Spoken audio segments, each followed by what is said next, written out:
너는 일어나 저 큰 성읍 니느웨로 가서 그것을 향하여 외치라. 그 악독이 내 앞에 상달되었음이니라 하시니라. 그러나 요나가 여호와의 얼굴을 피하려고 일어나 다시스로 도망하려 하여 율바로 내려갔더니 마침 다시스로 가는 배를 만난지라. 여호와의 얼굴을 피하여 그들과 함께 다시스로 가려고 뱃삭을 주고 배에 올랐더라. 아멘.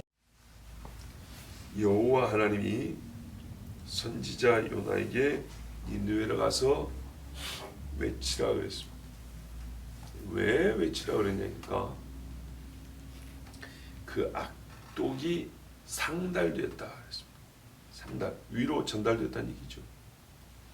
우리가 여기서 하나님께서 이 땅에 있는 사실들을 아시고 또 이 땅에 무언가를 행하실 때 종들을 통하여 얻으시고 주시기도 한다는 것을 꼭 기억해야 됩니다. 무슨 말이냐면 하나님은 전지하셔서 어디 안 가시고 처음부터 끝까지 다 하시고 무시간적으로 다 하시고 또 누가 그것을 가지고 와서 꼭 말을 해줘야 아는 게 아니라 속을 다 보고 계시기 때문에 무시간적 직접적으로 본인이 다 필요한 정보를 입수하시는 분이 아닌가 이렇게 생각할 수 있는데요. 맞으나 하나님이 그런 능력이 있다는 건 맞으나 일은 그렇게 하지 않으세요. 항상 그런 게 아니고요. 그러니까 항상 본인이 직접 무시간적으로 아시는 식으로 일을 안 한다고요. 가져오라 그래요. 가지고 가라 그래요. 대표적으로 보세요. 니느웨에 가서 외칠 소리를 하나님의 하늘에서 직접 안 줘요. 분명히 시간이 걸립니다. 분명히 하나님의 직접 말씀보다 질이 떨어집니다. 전달력이 약합니다. 그런데 사람을 보냅니다.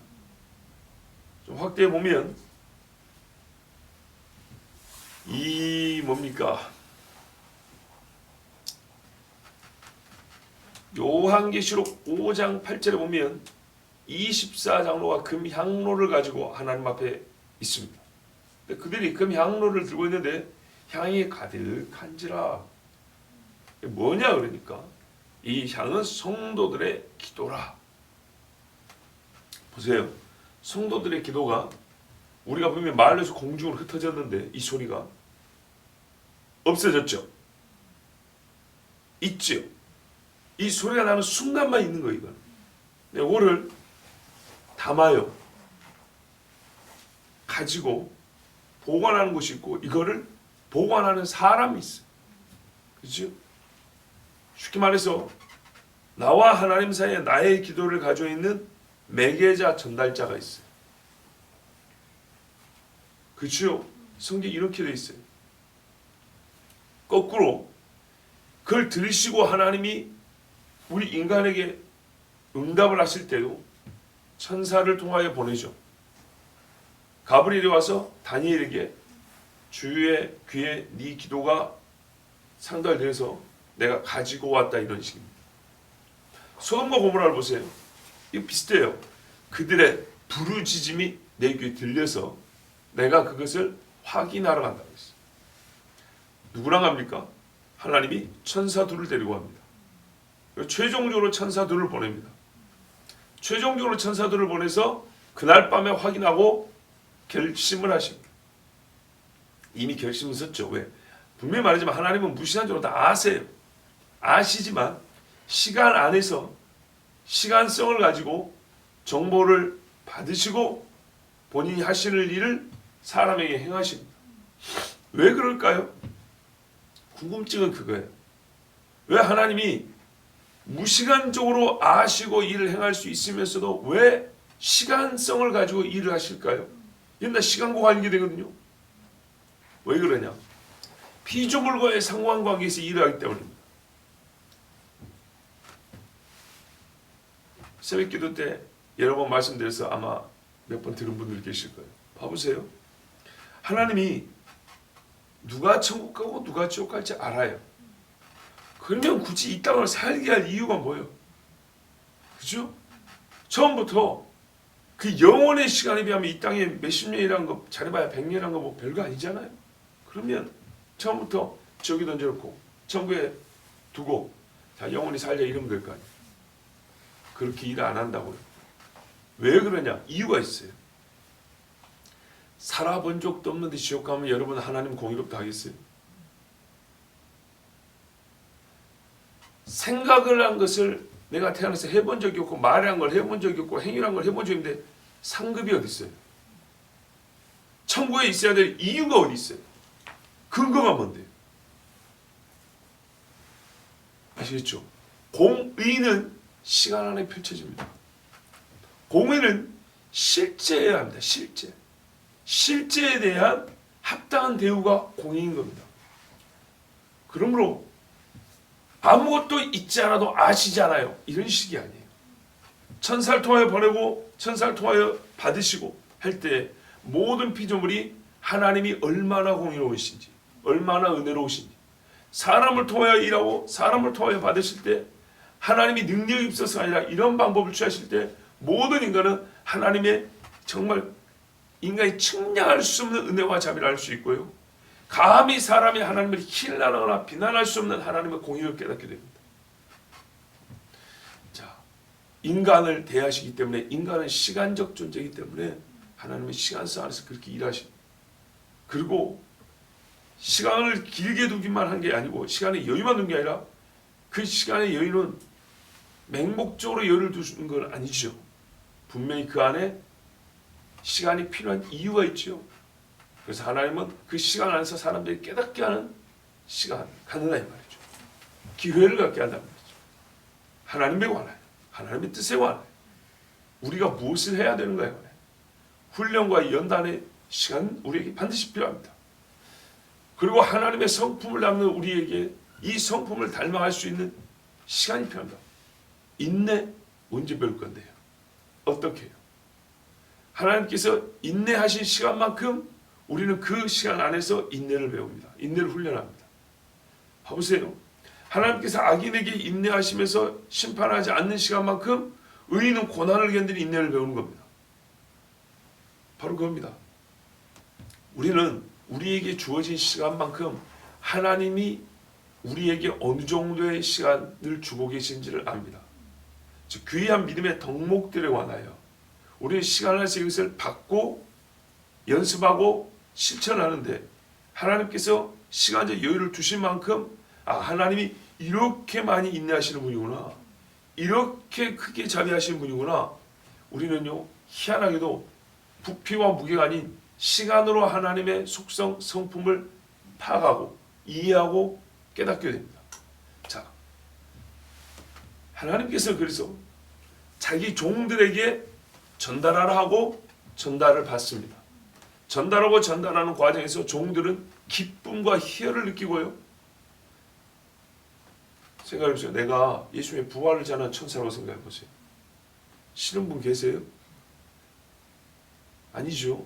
초등학교 갈 때 초등학교 2학년 가니까 선생님이 뭘 시켰냐면 옛날에 아침 자율학습을 하는데 요만한 그 쪽지형으로 되어 있는 아침 자율학습 문제가 있어요. 매일매일 선생님들 보는 거 있어요. 그거를 그날 그 페이지에 맞게 칠판 예서부터 꽉 채우라는 거예요. 다 가고 나면 그거 쓰고 가라는 거예요. 힘들고 괴로웠냐? 아니죠. 선생님이 나 이런 거 시켰다. 자부심이 생기는 거죠. 그죠? 바로 그겁니다. 애들이 부러워하죠. 제 친구들이 그랬다는 건 아니고 일반적인 우리의 사람의 성정을 생각해 보는 겁니다. 육은 힘들지만 선생님이 나한테 그걸 시켰다. 너 교무실 가서 뭐 하냐? 얼마 떨립니까? 초등학교 때 교무실 가려면 똑대고 들어갈 때 인사하고 나올 때 인사하는 거다. 가서 다 인사하고 그 출석 보고를 옛날에 교무실에 쓰거든요. 딱 쓰고 또 나오면서 인사하고 교무실 가서 분필 가자. 다 교무실 이렇게 보관돼 있어요. 옛날에 학습장. 이야 옛날 생각나네요. 자, 하여튼 기분이 나쁘냐? 심장이 쫄깃쫄깃해집니다. 교무실에 어릴 때 들어가려면. 그래도 기분 좋죠. 왜? 선생님이 나를 시켰으니까. 바로 그겁니다. 하나님의 말씀을 받고 전달하는 천사나 또는 선지자들이 그 내용이 부담스러워서 힘들 수는 있지만 이게 불쾌하거나 불명예스러운 일이 아니라는 말이죠. 그의 사람들 하나님의 정도를 영화롭게 하는 방법 중에 하나예요. 갈렙 유다가 제 자리를 떠나서 불명예스럽게 됐지 베드로가 순교해서 불명예스럽게 됐습니까? 그건 아니죠. 자, 이외에도 다른 이유가 있겠지만 이래하여서 하나님은 상달을 받습니다. 가지고 와라 그럽니다. 가지고 오는 천사들도 와, 이 악을 봐라. 이건 안 되겠네. 주의 종들도 특히 예레미야, 뭐 다른 선지자들 호세야, 긍휼과 사랑에 많은 선지자들도 있지만은 아모스, 하박국 뭐 이런 사람들 볼 때 주여 이 악을 이대로 두시겠습니까? 요나도 약간 이런 부류의 사람이죠. 저 니느웨를 구원한다고요? 나는 싫어요. 이런단 말이죠. 자, 여기서 우리 인간의 연약함도 나타납니다. 하나님과 가까운 것 같아도 얼마나 단지가 나타납니다. 자, 하나님은 어쩐다고요? 상달을 받아요. 일단 우리가 신앙의 여러 가지 관념들 중에서 이거 하나는 분명히 인식해야 됩니다. 무시간적으로 동시적으로 직접적으로 다 하실 수 있는 분이지만 이런 표현을 할 때 하나님이 다 아신다는 것을 이렇게 표현했구나 꼭 그렇게 보면 안 돼요. 아셔도 천사들 시켜서 조사해서 가져오라 그래요. 사람들이 하는 기도가 다 들어와서 찰 때까지 하나님이 기다립니다. 니므롯이 성과 탑을 쌓을 때 제국을 넓혀갈 때 어떻게 했어요? 우리가 내려가서 보자 그럽니다. 봐보세요. 탑 쌓은 거 알고 있잖아요. 그죠? 알고 내려왔잖아요. 뭔 말인지 아시겠죠? 알고 내려와서 확인할 필요도 없다. 이것도 아니고요. 모르고 돌아다니다가 저게 뭐야 이렇게 발견한 게 아니라고요. 알아요. 아는데 시간 안에서 다시 확인하러 내려가 보자 그럽니다. 가서 보십니다. 이렇다고. 그것처럼 위에서 내려오는 것과 밑에서 올라오는 것이 하나님은 시간 안에서 전달자들을 통해서 듣습니다. 그 의미는 아까 몇 가지 말씀을 드렸습니다. 이렇게 해서 전달된 게 뭐냐? 악독이래요. 악독. 자, 우리는 기본적으로 이걸 생각합니다. 왜 니느웨로 가기 싫어했는가? 요나가 가기 싫어한 건요.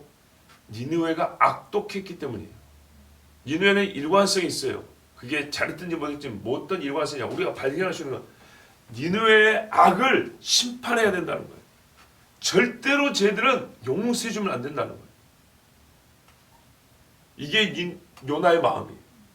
근데 이 마음하고 하나님 마음이 달라요. 요게 요나서가 우리에게 보여주는 아주 큰 대비입니다. 하나님의 마음은 니느웨가 엄청 악독한 걸 하나님이 들었어요. 그런데 이 전달자는 그렇게 해주는데 하나님은 또 다른 전달자를 두시고 너는 가서 니느웨에게 너 겁나게 악독해서 내가 너를 심판할 수밖에 없어. 요거는 전달해 준 자나 전달을 받은 자나 하나님이나 같은 마음이에요. 왜? 이대로 가면 심판해서 다 죽을 수밖에 없다는 거예요. 그런데 여기서 또 다른 차이인데 하나님은 심판을 안 하겠다는 게 아니라 심판 전에 기회를 주겠다는 거예요. 근데 요나는 이게 싫다는 거예요. 쟤들은 기회를 줄 필요 없이 바로 없애야 된다는 게 요나의 판단이에요. 선악의 판단은 누가 해요? 하나님이에요. 그래서 요나는 그냥 받아서 가면 되는데 이게 싫어서 끝까지 굽히지 않습니다. 즉 요나는 하나님의 은혜롭고 자비로우심에 대해서 몰라서 아니에요. 그의 지각과 이성이 작동하지 않아서 아니에요. 맨 뒤에 가면 화를 내죠. 여러분 약간 웃으시면 제가 헬스타일 좀 이상한가 보네. 가끔 1년에 한두 번 그러던데. 자 봐보세요. 요나서 4장에 가면 요나가 뭐라 그래요? 하나님께 불평을 하죠. 근데 이럴 줄 알았다고. 은혜롭고 자비롭고 노하기를 대대하고 인자와 긍휼이 많은 하나님이셔가지고 분명히 이놈 새끼들 회개하는 폰만 잡아도 봐줄 줄 알았다고. 내가 이래서 안 온다는 거 아니냐? 알아요. 왜? 요나의 이 말은요. 출애굽기 34장부터 시편에 이르기까지 계속 반복되어 있는 하나님의 성품에 대한 이스라엘 사람들의 인지된 사실입니다. 그래서 요나는 하나님을 알기 때문에 싫었던 거예요. 네. 하나님은 공의 없지만 그만큼 인자하신 분이고 사랑이 많으신 분이 가지고 공의하면 심판해야 되는데 이것들을 나 같으면 기회를 안 줘. 근데 하나님이 기회를 줘. 근데 이것들이 폰만 잡아도 봐준단 말이에요. 그러니까 나는 이럴 줄 알고 안 왔다는 거예요. 하나님에 대한 이해와 인식이 분명하고 옳아요. 맞는 생각을 했어요. 그런데 내 감정이 그게 싫은 거예요. 놀랍죠. 근데 하나님 어떻게 해요? 보세요. 감정은요, 이성적 능력에 의해서 큰 영향을 받습니다. 감정과 이성이 따로 노는 게 아닙니다. 봐보세요. 내가 하나님이 어떤 분인지 몰랐다면 그냥 니느웨가 믿고 말 거예요. 그치? 그죠? 근데 하나님이 얘들을 용서해 줄 것까지 하니까 더 부하가 치미는 거예요. 더 마음에 안 들어요. 좋지 않은 감정이 더 극대화돼 버리죠. 그래서 뭐 판단을 어떻게 하냐. 그럼에도 불구하고 이성을 따라서 하나님의 말씀이 이러고 하나님이 이런 분이니까 가야 된다. 이게 아니고요. 감정을 따라가요. 이제 여기서 큰 죄가 저질러지는 거예요. 오히려 요나가 이래서 더 큰 죄인이 되는 거예요. 요나는 뭘 하냐면 자기 자신을 보면서 니느웨에 가야 될 이유를 깨달을 수밖에 없게 됩니다. 왜 자기가 하나님을 피하냐? 이게 중요합니다. 요나는요, 경력자입니다. 현대식 용어로 할까요? 선지자 경력자라고요. 오늘 처음 부름받은 게 아니에요. 처음 부름받아가지고 니느웨로 가라면 한 번도 경험이 없고 이제 부름받아서 영성도 약하고 뭐 체험도 없고 그래서 나 저 사람들 싫은데 이럴 수 있죠. 근데 그렇지 않아요. 요나는 이미 여로보암 2세 때 하나님 앞에 쓰임 받고 있는 중인 선지자 경력자라고요. 경력자에게 보냈다고요. 북이스라엘이 10지파를 찢어간 이후에 나라 꼴이 엉망진창이 됐어요. 갈수록 약해졌어요. 그런데 예후의 증손자인 여로보암 2세 때 하나님께서 이스라엘의 꼴이 말이 아닌 걸 보고 멸망이 전 한 50년쯤 전인데요. 기회를 줍니다. 한 5, 60년 전에 기회를 줘요. 저기 어제 읽었죠. 하마독이 이스라엘 최북단이다. 아람 근처입니다. 시리아 쪽. 땅을 다시 찾게 해줄게. 무슨 말이냐? 여로보암 당시에 이스라엘은 제2의 흥왕기입니다. 그걸 누가 전달했어요? 요나가. 하나님 앞에 범죄해서 조공바치던 나라도 다 흩어져 버리고 국력이 약해지고 있는 상황에서 흥왕기를 주실 때 쓰임받은 종이 요나예요. 그래도 이름 있는 집안 예후 집안의 증손자한테 가서 여호와의 말씀자 하나님이 나라 꼴이 엉망이라서 내가 너를 좀 도와줘야겠다 해서 일부 회복시켜 준다 합니다. 하나님께 감사하시오.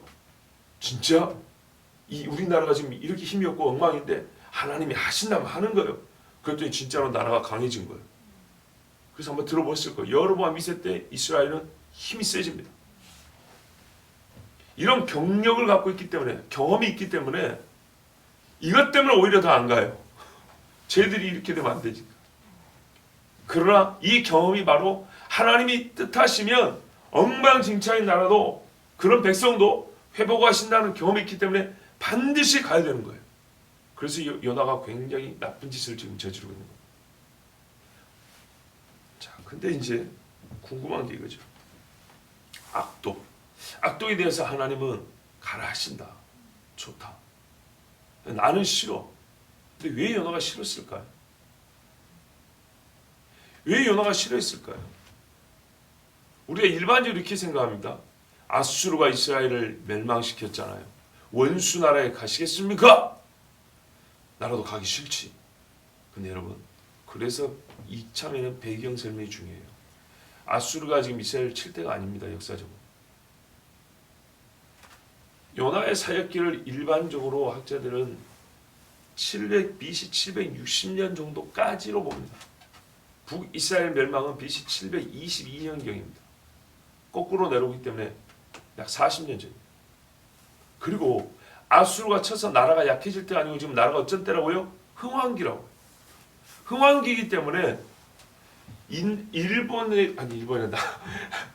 아수르에 대해서, 즉 느느웨에 대해서 요나가 악감정을 이렇게 크게 가질 이유가 없다고 해야지. 뭐 뜻인지 아시겠죠?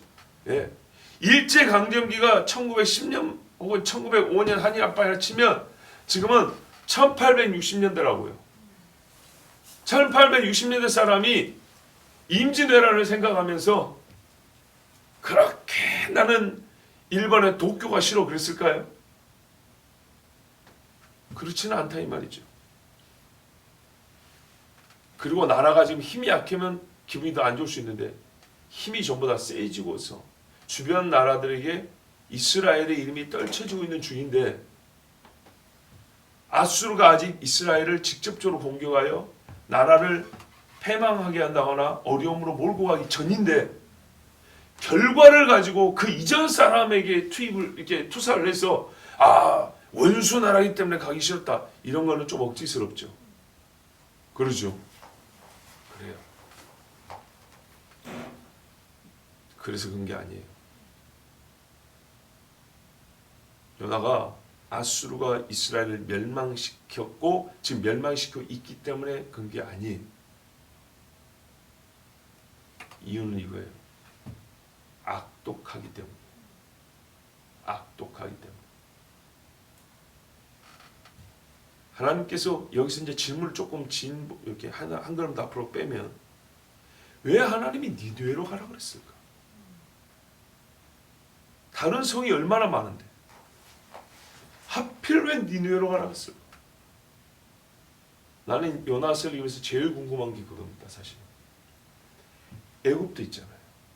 너희의 원수 나라라고 볼 수 있는 애굽에 가가지고 바로에게 외쳐라. 그것도 되고 에돔에 가서 외쳐라도 되고 블레셋에 가서 외쳐라도 되고 갈 데 많잖아요. 그런데 어느 수도로 가서 외치라는 게 거의 유일한데 왜 거기에 니느웨를 선택했을까요? 홍한기를 경험하고 있는 또 하나님의 말씀의 전달과 성취를 경험한 경력자 선지자 요나가 극단적으로 거부할 정도로 안 가고 싶은 결국 그래서 도망하기까지 한 하나님을 경험한 선지자가 도망하기까지 한 그런 성읍인데 왜 하나님이 여기를 가라 했을까요? 바로 그런 성읍이기 때문에 가라는 거예요. 자, 이걸 조금 남겨놓고 3절을 보겠습니다. 요나가 아까 말씀드린 대로 악독이 너무 큰 성읍이어가지고 나는 니느웨 안 가겠다고 하나님 보세요. 여호와의 낯을 피하여 2번 나옵니다. 3절. 여호와의 얼굴을 피하려고 전반부에 나오고 후반부에 여호와의 얼굴을 피하여 다시스로 갔다. 그러죠. 아주 전략적으로 도피지를 선택합니다. 당시 사람들의 지리적 인식 능력을 볼 때 최고로 먼 곳이 다시스. 물론 그 이상도 항해했다는 기록들이 있지만 하여튼 자기 땅은 갈 수 있는 제일 먼 곳을 갑니다. 왜? 지중해가 대해라고 불렸어요. 이스라엘은 지중해 동쪽 끝입니다. 그러면 이 바다의 서쪽 끝이 어디요? 스페인 쪽이죠. 거기가 다시스라고 불리는 지역이란 말이에요. 그래서 제일 먼 데로 간다고 한 게 이겁니다. 또요. 니느웨는 여러분 고래가 토해냈다고 물고기가 토해냈다고 해가지고 바닷가로 생각하면 안 됩니다. 니느웨는 육지입니다. 섬이 아니라고요. 내륙입니다. 내륙. 그러니까 이 사람은 거꾸로 바다로 간 거예요. 나중에 물고기가 토해내죠? 다시 걸어가야 됩니다. 아시겠죠? 뭐 강으로 거슬러 올라서 토해놓지 않는 이상 많이 걸어가야 됩니다. 처음부터 걸어갔으면 될 것을 바다로 삥 돌아와서 토해내니까 다시 걸어갑니다. 자, 하여튼 요나의 이 행선지를 보면 자기 딴은 할 수 있는 최대한 멀리 가 있다는 거예요. 이게 말이 됩니까? 요나가 시편을 안 읽었다는 얘기입니까? 139편에 내가 주의 얼굴 피하여 어디로 도망가리까? 내가 음부의 자리를 펼지라도 거기 계시고 내가 바다 끝에 거할지라도 주께서 거기 계시니이다. 다윗이 이렇게 노래했는데 지가 바다 끝에 간다고 한들 거기에 그게 도망이 되겠습니까? 안 되죠. 물론 이 다윗의 시의 맥락을 보면 참 은혜롭습니다. 근데 이제 그 맥락 안에 이 한 구절이 그래요. 어디를 간든 나는 하나님의 얼굴을 피하여 갈 수 없다는 겁니다. 이거 좋게 말하면 하나님이 항상 나를 보호한다는 거고, 좀 부정적 의미로 말하면 이제 이 경우에는 그렇게 쓸 수 있는데 하나님 앞에 도망갈 수 없다는 얘기입니다. 이걸 아는 요나가 하나님의 말씀을 아는 여자가 이 짓을 합니다. 이게 무슨 뜻인지 아세요? 선지자 그만두겠다는 얘기입니다. 요나의 거부는요 매우 극단적이었습니다.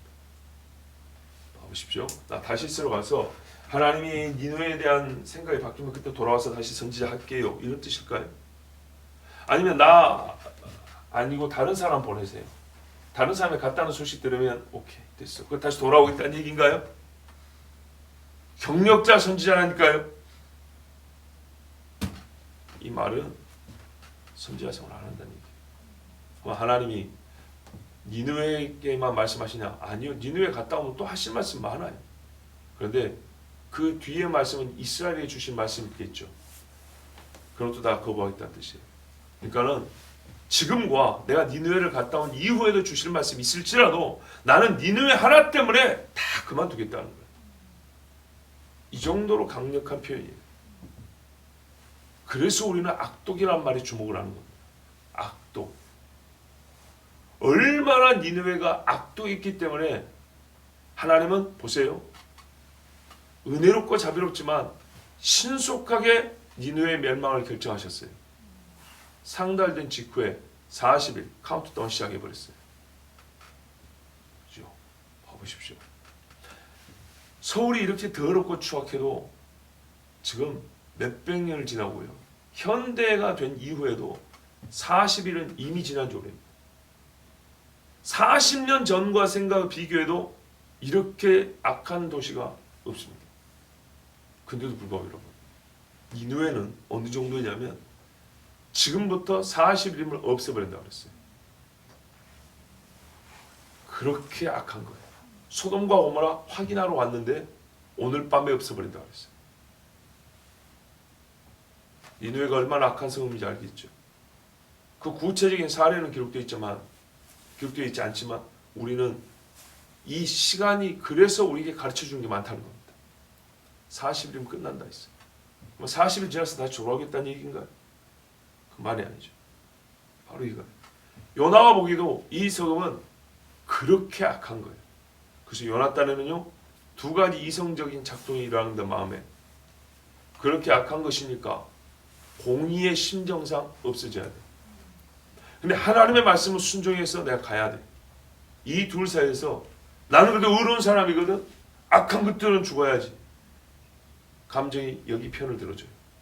이성과 무관하게 작동하는 감정은 없습니다. 그런데 이쪽이 이성적 판단에 내 감정이 결부 묶여져 있어요. 그래서 하나님을 거부하는 데까지 갔습니다. 요나는 하여튼 큰 죄를 지었습니다. 근데 오늘 우리가 좀 주안점을 가지고 보고 듣고자 하는 것은 바로 이 악독이라는 부분이에요. 그렇구나. 정말 악한 동네였구나. 그래서 요나가 악했기 때문에 안 가려고 했구나. 근데 그 악이 보니까 이스라엘을 멸망시키는 동네라는 어떤 그런 자기들과의 직접적 상관성 안에서 악하다고 판단한 주관적이고 상대적인 악이 아니고 하나님이 40일이면 멸할 수밖에 없다는 객관적인 악독 때문이었어요. 우리는 그렇게 봐야 되는 겁니다. 아직 이스라엘이 아수르에게 직접적인 큰 피해를 당할 때가 아니기 때문에. 그리고 경력자 요나가 볼 때 이거를 거부할 정도라면 하나님의 말씀 지금까지 듣고 지각을 가진 요나 입장에서 볼 때 니느웨는 진짜 죽어야 되는 거예요.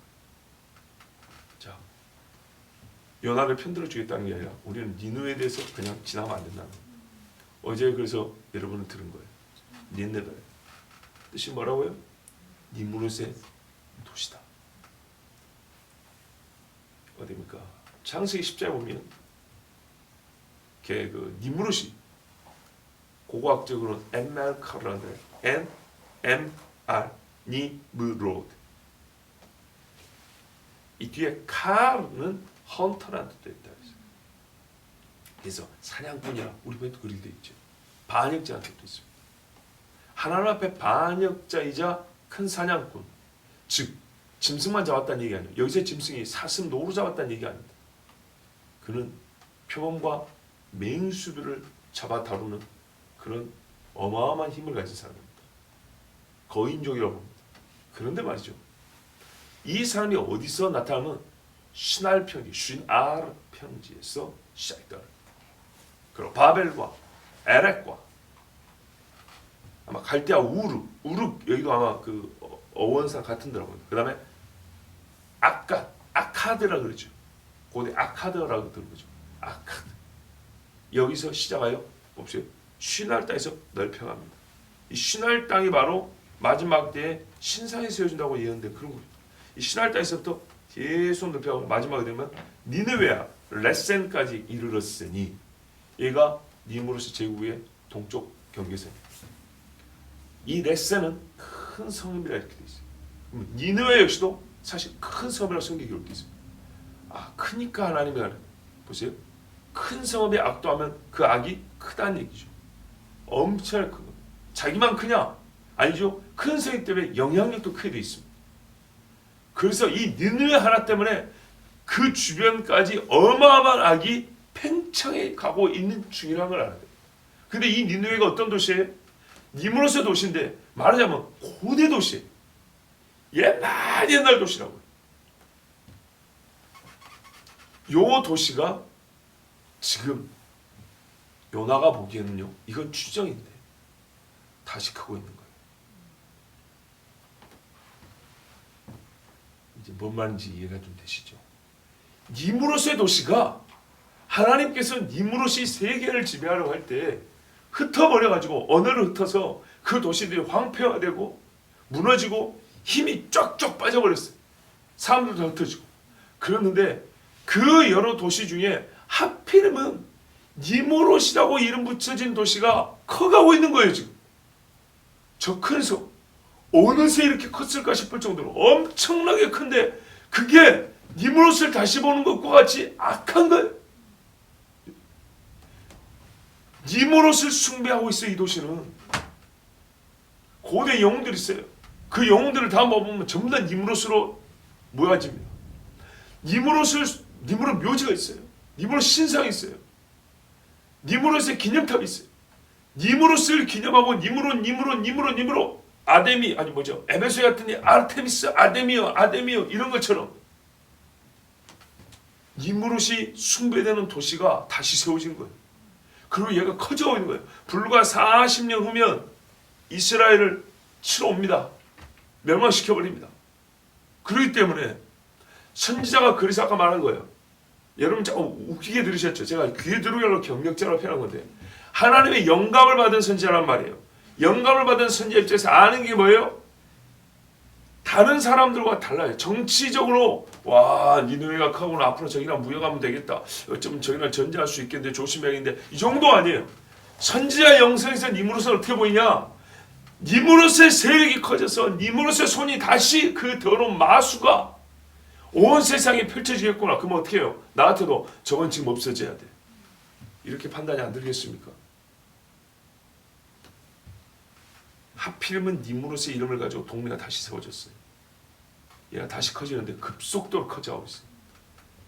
온 백성 사람들이 우상을 숭배하는데 거기서 니무롯을 숭배하고 있는 거예요.